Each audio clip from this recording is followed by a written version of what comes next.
একসময় হজরত আব্দুল কাদের জিলানী রহমতিনার দরবারে বসেছিলেন।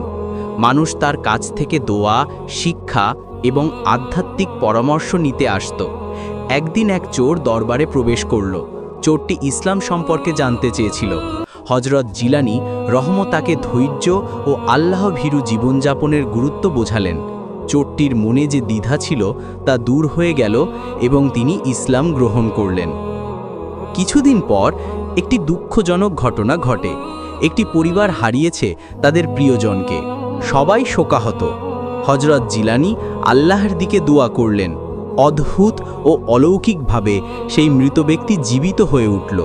এই ঘটনাটি সকলের বিশ্বাসকে আরও শক্তিশালী করল। দেখালো যে আল্লাহর নৈকট্য ও দুয়ার শক্তি কত গভীর। একই সময়ে একজন নাস্তিক হজরত জিলানীর দরবারে হাজির হলো তিনটি কঠিন প্রশ্ন নিয়ে। সে জানতে চেয়েছিল মানুষের দুঃখ দুর্দশা কেন, কেন কিছু মানুষ ভালো আবার কিছু মানুষ খারাপ জন্মায়, ইসলাম কি সত্যি শেষ ধর্ম? হজরত জিলানী তার প্রজ্ঞা ও জ্ঞানের আলোকে প্রতিটি প্রশ্নের উত্তর দিলেন।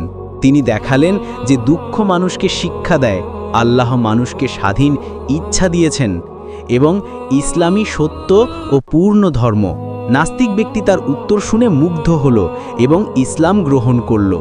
এই তিনটি ঘটনার মাধ্যমে মানুষ দেখল হজরত আব্দুল কাদের জিলানী রহমতিনার জীবনের গভীরতা।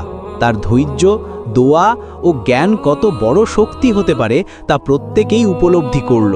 তার জীবন আমাদের শেখায় যে আল্লাহর প্রতি ভক্তি, মায়ের প্রতি শ্রদ্ধা, ধৈর্য ও সৎ কর্মের মধ্যে সত্যিকারের শক্তি লুকিয়ে আছে।